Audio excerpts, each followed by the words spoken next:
Hi, everyone. I'm Hannah O'Sullivan, a junior at Duke University, and this is Cole Leading Through Challenges Conversations. Today, we are so grateful and excited to have Edith Cooper with us. Ms. Cooper currently serves as a co-founder of Medley and was formerly the global head of human capital management at Goldman Sachs. Ms. Cooper also serves on the board of directors for both Slack and Etsy. And Ms. Cooper will be sharing her remarks for about 15 minutes. Then we'll have some time to open it up for Q&A. So please feel free, as Sinyan mentioned, to drop any questions you might have as they come up in the chat box, and we'll definitely circle back to them later towards the end of the call. And without further ado, thank you so much for taking the time to be with us, Ms. Cooper. We really, really appreciate it, and we're very eager to hear your insight. Thank you very much, Hannah and Sanyen, and everyone for joining tonight. I plan to keep my comments brief because I do believe that there's so much that we can learn from each other, the questions that we each have and what's top of mind. To say that these are challenging times, I think we would all agree, is probably an understatement. The challenges in this environment are exceptionally unique in that in my lifetime, it is truly an event that is affecting the entire world and humanity broadly. And I mention that because I think it's a significant backdrop to why it is so important that we all stay connected and communicating and thinking about how to navigate, and why it really is an opportunity for us to have a lens that is truly wide open with the realities of the experiences of others. And so it's with that I am really pleased and actually welcome the opportunity to spend some time talking with you all. This isn't, unfortunately, the first challenge that I've met professionally, and certainly it is not personally. Professionally, I was in charge of the people at Goldman Sachs during the financial crisis of that followed 2008 into the following 2-3 years in the recession that resulted. Not only was I at Goldman Sachs, but I found myself at a place that was really the center of gravity of being blamed in some cases, appropriately, for the economic devastation that impacted so many. And it was a time and place where, with my colleagues, we realized that it was really important to, take it as an opportunity to be very thoughtful about what the way forward should look like, not what it could look like, not what we might trip into, but what we really could contribute to creating a path forward for renewal, but also for growth that would be accessible to more people. But it wasn't easy. I had just taken on a leadership position, a bigger leadership position than I had previously. And as I came into the building at Goldman Sachs every day, I was met by, people who looked at me as a sign of whether things were going to be okay. And so it was very, very important for me as a leader not to be naive and Pollyannish, but to be grounded and to be centered and to be available for others to share their experiences and to listen.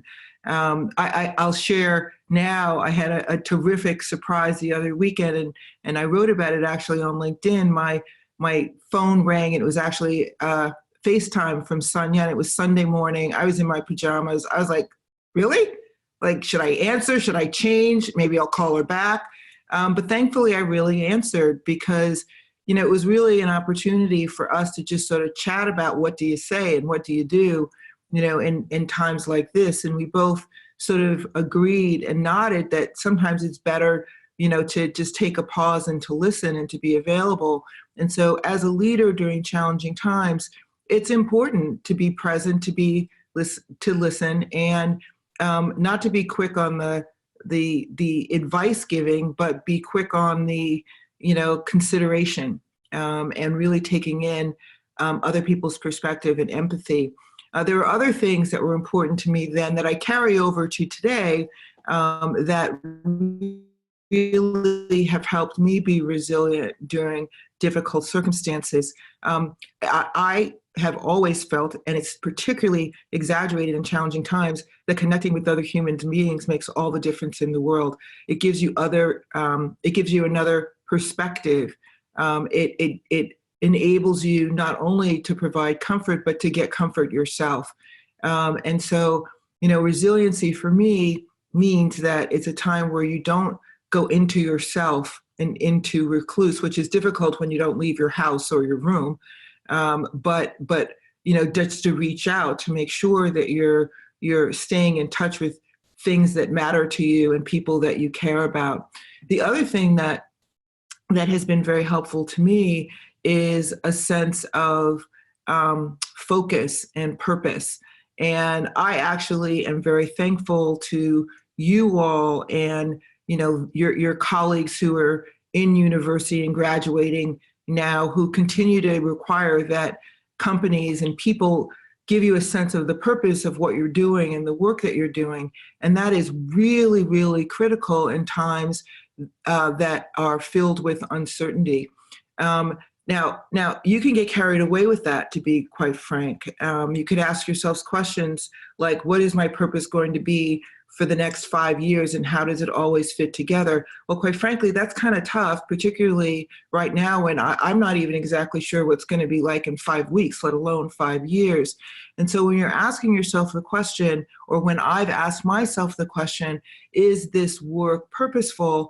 I think about something that's more short term, because I believe that purpose in the minute, purpose in this point in time is an important building block for the future. So, to be resilient and to carry on, have a sense of purpose around what's important to you and stick to that. I'd also say that keeping moving. That's something I actually have a sticker on my mirror in my bathroom. I don't know how long that thing has been there. It's almost like faded away. But what it said when I wrote it was keep moving. And the reason that I put that there was it could be applied to so many different circumstances. It was written originally to talk about, physical health, and reminding myself that no matter how busy I got, it's just important to just keep moving, get whatever exercise, walk instead of taking the train. I used to love to jog. I can't do that anymore. But there are other things that I do to make sure that I keep moving. But now I've learned to apply that to other things. Keep moving in terms of, learning. Keep moving when you've made mistakes. Keep moving when you're uncertain about which direction to go in, even knowing that even if you're going in the wrong direction, there's some learning from that. So that would be the other thing. And I guess the final thing, and then, I'm looking at the clock, I'll stop and let's start a conversation, is really just try to smile and laugh and have some fun. And, why is that important? Because, it just makes you feel good. And, try things that you hadn't tried before. We've become puzzle addicts in my house. Like I'm a little worried about myself. I have to be honest, sitting there, doing puzzles. But you know what? I've never really been into puzzles. Why not? It makes me laugh when my whole family is like, hovering over the table of pieces. Being creative, drawing, it's things that I've never tried before. And just like having a light moment, because goodness knows if we don't create levity, particularly in times of uncertainty, it can be even that much more daunting. So with that, why don't I just pause and what questions or what other things would you like to chat about? Absolutely. Thank you so much. That was great insight. We really appreciate it. I can start off with a couple questions, and then I think we'll like to open it up if anyone else does as well. One thing I think is really interesting, or what I've been thinking about, is having been in financial services for the majority of your career until just recently, it's perhaps an industry that's known to be particularly bureaucratic and Goldman is definitely a leading global large organization. In a environment like that, how is the human factor still very important, and how do you cultivate seeing the individual and their individual value within an organization that is very large and global? Sure. Goldman Sachs is a large organization. I just read something the other day that they're now almost 40,000 people, so it's grown a little bit since I left 2 years ago.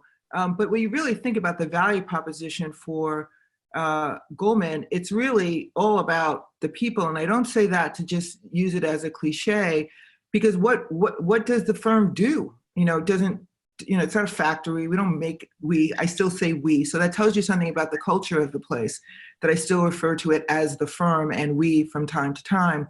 And so the reality is, it is all about the people that work at a large firm that make the difference. And what really changes it from 38,000 individuals to a firm that has priorities and purpose is the culture. The culture of a place really brings it together.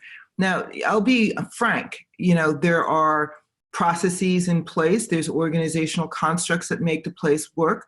It's a global firm, as most large companies are. And so it's important to create structure and a framework so that, the dots are connected in what could be a very chaotic environment. And it's really up to the leadership of an organization. And this is the kind of thing you need to look at when you're considering going to work someplace, as to whether, it's going to feel like you're a cog in the wheel or an important part of the wheel that keeps the place going. And that should be something that you feel not only as someone at the top of the firm, but someone who has joined the firm more recently. Those are the kinds of things that will create an environment where you can learn and you can grow, which is really and contribute, which is really the most important thing, I think, when you start working and begin your career. That's very helpful. Thank you. And maybe even building on that, as I think most of us on the call are either undergraduate or MBA students, how can we, as we're entering into whatever organizations we may be joining, kind of towards the bottom of the ladder, right? How can we add value, and how should we approach, the work that we do every day? What attitude can we carry to bring the most and add the most value possible to an organization? Well, I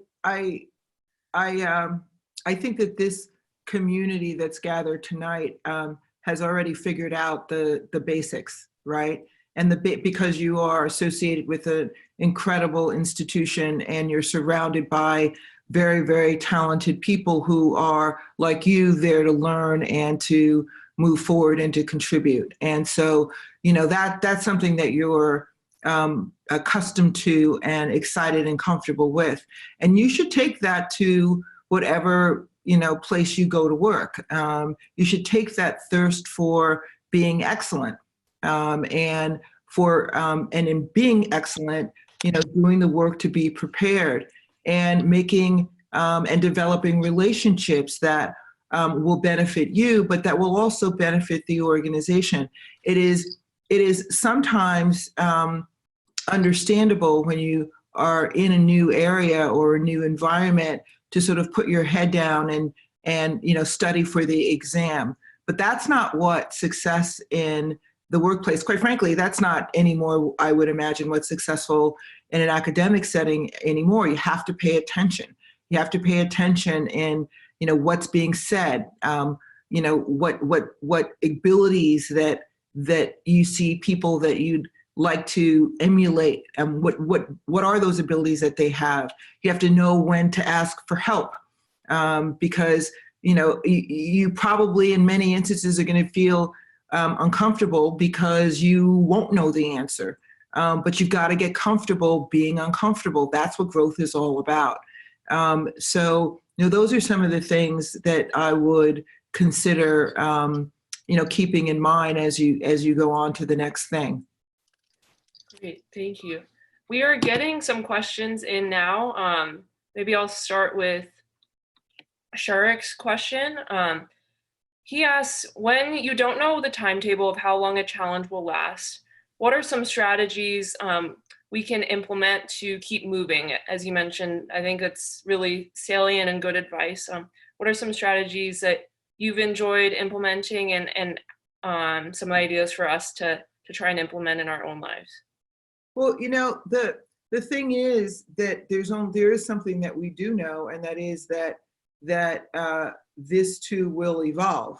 We don't know to what, and we don't know when, but we do know that there are things every day that are under our control, and what's under our control for most of us, and I will say it is truly the case that that there are those that even the things that I'm going to talk about are out of reach. But some of the things are, taking care of self, making sure that you keep a routine that actually could include nothing, right? I mean, getting comfortable with not being on the move all the time is part of moving forward, right? Do you understand why that those two things could be linked? It's also important to keep learning. I think one of the things, and stay connected to people who you can, create connections and empathy and learn from. And one of the things that we've learned is that it's much more achievable outside of the physical connections than any of us would have thought. I mean, I would hope that this is not the new normal. I do hope that, at some point, Sonia and I will have breakfast in person versus via FaceTime. But nevertheless, you make do with what you have now. And I also believe that you have to have a sense of giving. It has been incredibly important to me now, and quite frankly for some time, to recognize those who could really benefit in some way from experiences that I have or access that I have that other people don't. During this time, I've been very supportive and involved in a hospital in New York. I deeply feel for my Black community that is being disproportionately impacted, and have supported organizations with time and financially that are giving funds to communities, to the Black community specifically, and others more broadly. And I do that because one must, to someone where I'm getting tied up. The expression is basically, when you're given a lot of opportunity, you've got to give a lot of opportunity to others. And I believe that deeply. And it's a way of moving forward that is very important. So those are some suggestions that I would make. Thanks for the question, Sharik. That's great, thank you. Ben Molis asks, do you think it's more valuable, again, in the context of most of us are starting our career or after MBA, do you think it's more valuable to start off in a big pond with many resources, like a Goldman, a Morgan Stanley, or a smaller pond with more devoted attention to the individual, perhaps, such as a boutique firm or startup? I think it depends on you. There is no one answer. I think that there are opportunities in larger companies where the underlying business is interesting to you, the people that you're working with would be invested in you, and you as an individual thrive in the structure and the access to a broader group of experienced people to be around. And that is a very exciting path. There are others who would prefer to work on a project with a handful of individuals in a scientific field, or creating something from scratch, and that's what you pursue. I think what's really important is that you do the work for yourself with respect to what you'd like to do as the first sort of phase of your career. And those words were chosen intentionally. It's the first phase of your career, the first of one, the first of many. I would bet that for many people, it'll be the first of many. And so take the time to step back and to think for yourself with input from whomever you'd like perspective from, to tell this, to write almost the story of what you'd like the next period to sound like. And then compare opportunities versus the types of things that you'd like to see yourself doing and experiencing in that period. So I'm sorry, I'm not going to say go big, go small, because it really is dependent on you and where you believe you'll thrive, and the organization, of course. Absolutely. Self-reflection is very important. We also have a great question from Michelle Williams. As a corporate leader, how do you balance transparency with not stirring panic during a time of crisis such as now? I know you touched on it a little bit. You have very relevant experience having gone through the great financial crisis. So as a leader, how can you balance that, the fine line between panic versus transparency? Well, it is, you have to tell the truth. And why? Because there's very little that's secret out there.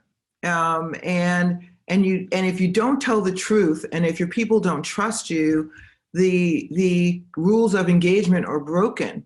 And so if in an environment like this, you're Pollyannish, or you're suggesting that, this too will pass and everything will be exactly like it was before, first of all, I don't know. That's number one.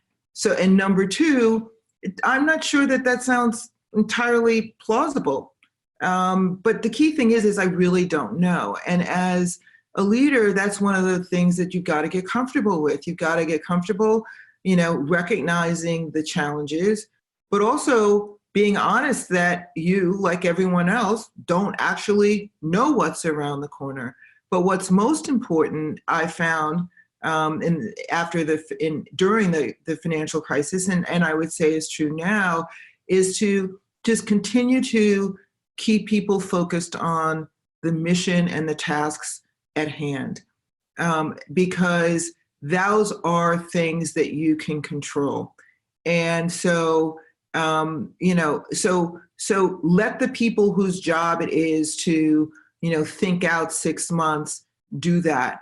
But that's probably not going to be the priority for every single person at the firm. For most of the firms, each individual's responsibility is to keep clarity on what their roles and responsibilities are and contributions can be in the environment. And I stress, not just at work, but more broadly in their lives.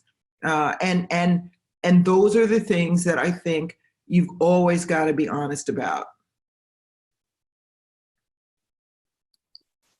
Great, thank you. I think this is somewhat related as well. Jeffrey asks, how do you continue to motivate employees to buy into the company's values or vision as you continue to, as an individual continues to progressively move to more senior roles where you may be less connected to those employees on a day-to-day basis? That's it. You answered the question in the question. You don't lose touch with people within the organization. And that was the wonderful thing about being responsible for 35,000 people, at Goldman Sachs, that was what I did for a living. I had it as my primary responsibility to stay in touch. And so, in an environment like this, I find myself thinking about what I would be doing if I were still walking the halls of a very large place.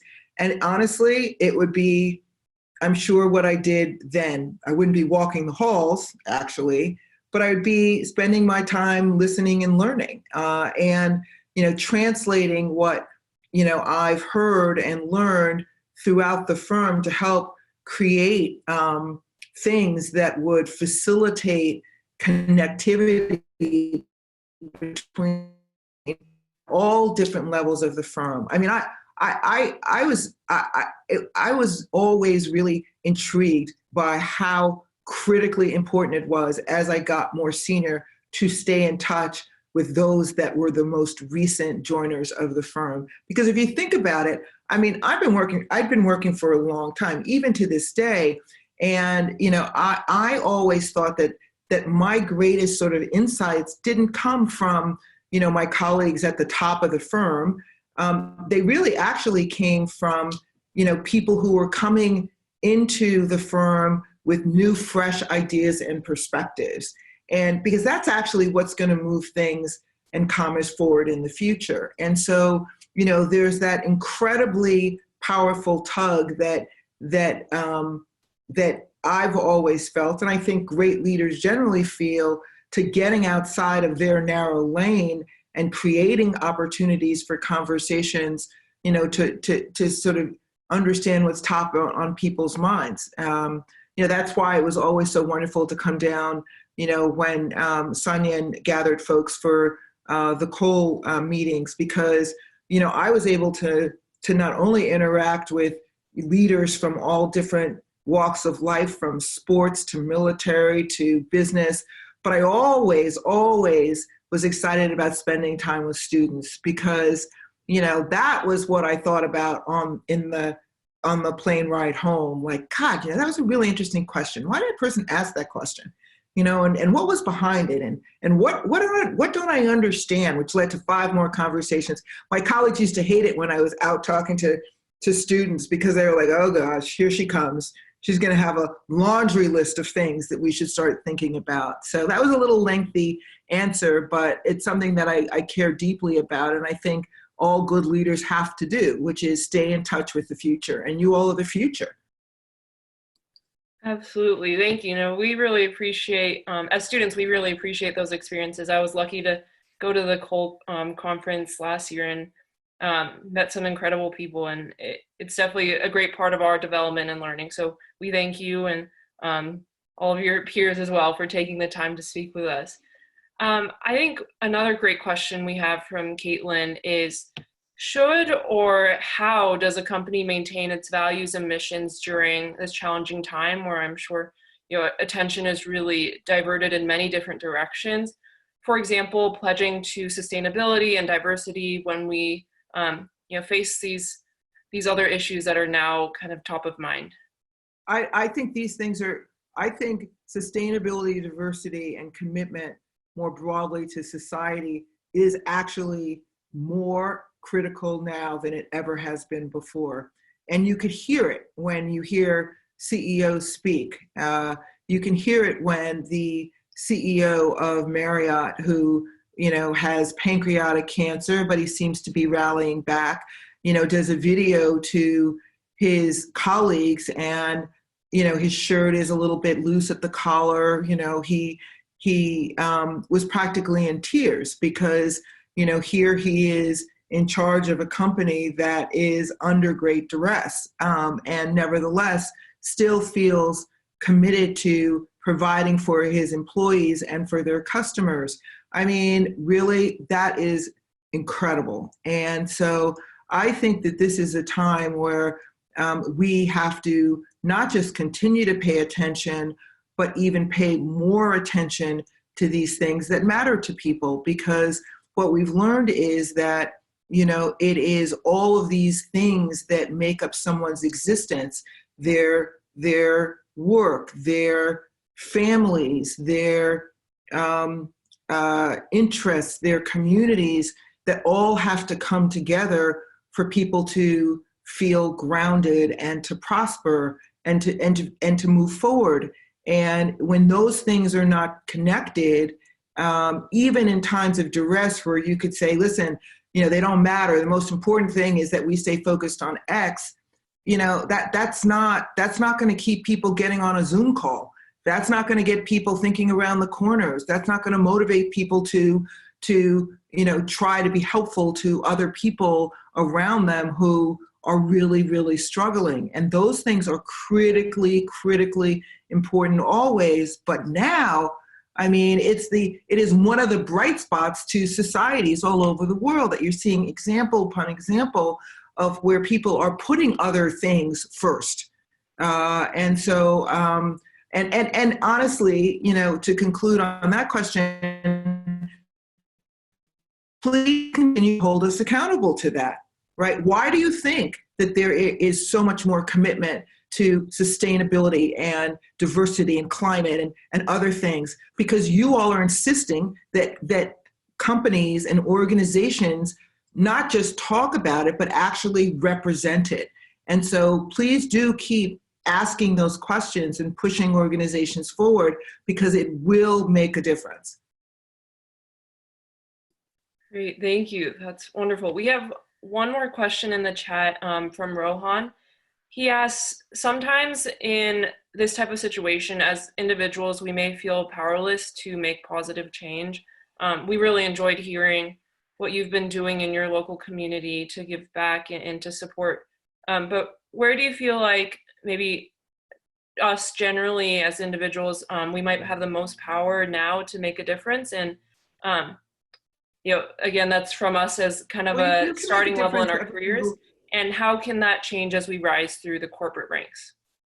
Well, you know, you have an opportunity to make a difference every single day. You know, when, you know, you are interacting with a classmate, or, you know, when you are in a, you know, doing the grocery store run for your family, or whatever the case may be, you know, be present with people. You know, even if we're donning masks and it's just literally like eye to eye contact, you know, I have to say, you know, be present and be thoughtful and say thank you. Like, that seems like such a small thing, but you want to talk about making a difference, you know, it makes a difference.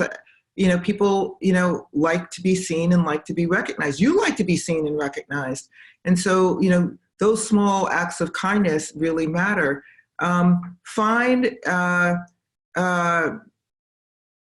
within organizations, you know, opportunities to get involved in initiatives that are important to the organization broadly. If you feel that it's a passion to, you know, focus on education, you know, there are opportunities to do that. But also, you know, recognize that, you know, when, you know, I have this theory that there are, you know, we all have 100 brain cells, and you can apply them, you know, in different ways. And it could shift from day to day, but, you know, when you're getting started and building a career, you know, it may be that for a period of time, that is your contribution. And, you know, being successful, you know, and making an impact is a big deal. You know, for many people, you know,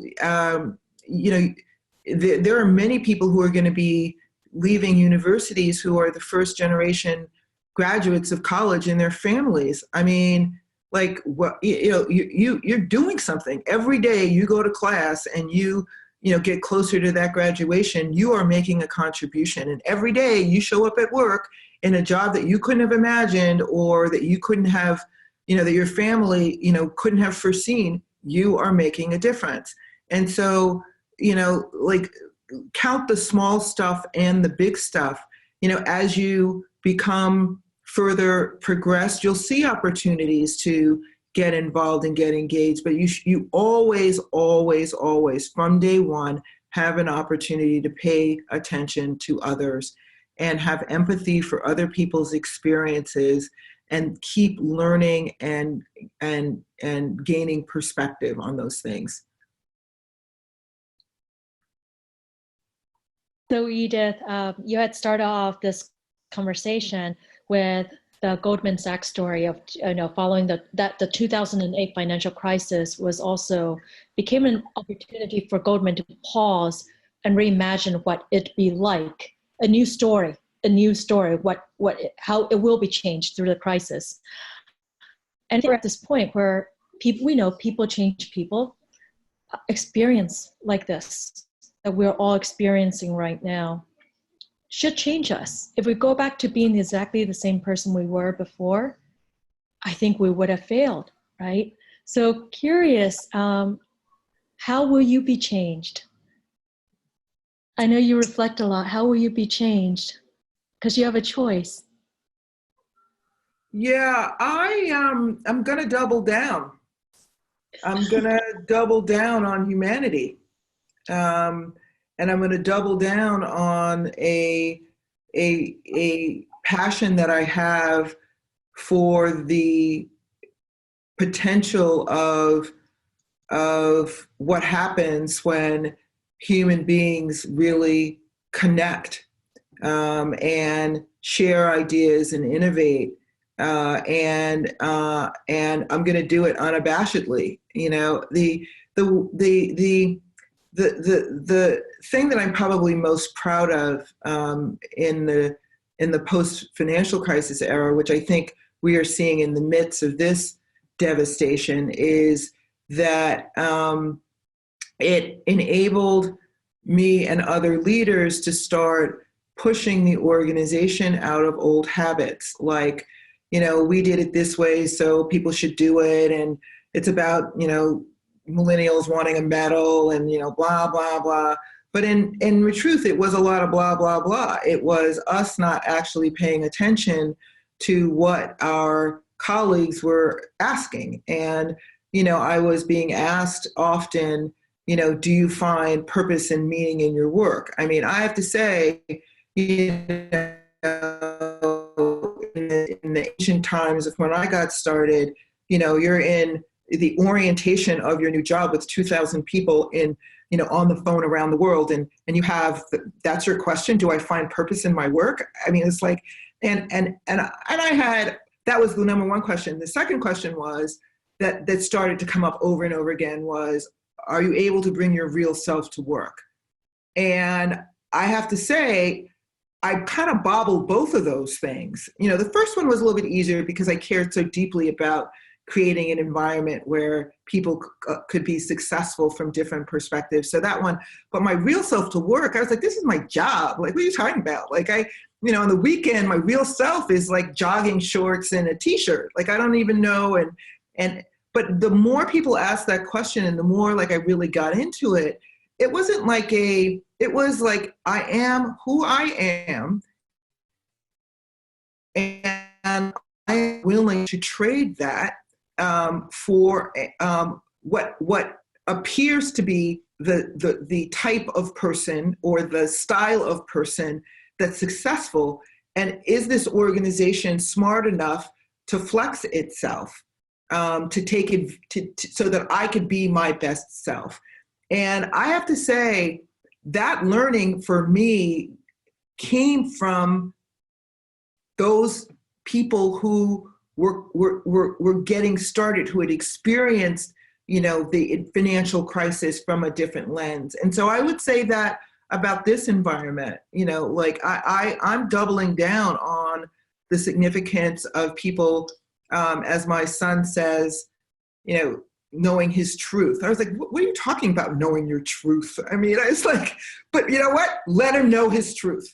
And why? Because what a wonderful way to live your life, to know that what you're doing and why you're doing it is important, not only to you, but to other people. And that's why, you know, I'm working now on something called Medley. And it's a company that I'm working on launching with my daughter, who I'm so fortunate to get to spend the time with her, because she's, again, different generation, way smarter, analytical brain. I'm coming at it a different way, but the instinct basically from her was that, you know, people need other people. And there's all sorts of examples of group dynamics, i.e. group projects in school or sports teams or you know, things that are centered around addiction that show the power of what happens when you bring people together, to really share ideas and to gain from different perspectives. In my world, I always had an open door policy, and I did because people opened their door for me. And there were times, honestly, you know, where in my review, my boss would go, how can you have 73 people who said that you spent time as their mentor? And I'm like, well, how come you have none? You know, that was an exaggeration, but if more people would have some, then would I have less? I don't want to have less, because it's an opportunity for me to listen and to learn. But the truth of the matter is, I found that, the one-on-ones were great, but I did have broad responsibilities. So what I started to do is I would say, listen, I can't meet with you, every month, but if you get a group of people together, let's try to meet like every 6 weeks or so. And, after the first or second conversation, what I found, everyone was like, they almost forgot I was there, because it really wasn't about me. It was about them, working through things together. And they took those abilities to listen and to learn and navigate around difference of people doing different jobs, and they took it back to their jobs, and they therefore were way more comfortable at dealing with the different kinds of personality. So that's what Medley is about. Medley is about creating experiences where people can get together and learn and grow. And, so when I said I'm doubling down on this stuff, I'm not joking, because this is, what I'm committed to. And, and I'll always be, because who would I be if I didn't have opportunities to do things like that? Edith, your superpower, one of your many superpowers, is that you have this ability to convey truth. You never shy away from the truth. You're open, and yet you still you're able to inspire hope in the midst of this, because you help us see a trajectory out. And that trajectory out is always based on the human factor. And the Fuqua Coach K Center on Leadership and Ethics that we believe so firmly in is that the most powerful asset in any organization is always the people. And you constantly remind us of that. You live out your life like that. And as a result, your contributions to the world are immeasurable. Oh, wow. Thank you. Thank you so much, Edith, for just joining us and sharing your wisdom. Hannah, you did an amazing job. And for all the students who have joined us, I think there's about 60 of you. Thank you so much for spending time, taking time out of your evening to join us and ask such insightful questions. This is being recorded. We will share out the recording so that classmates that you think will find this useful, and I know they will, please also do share with them.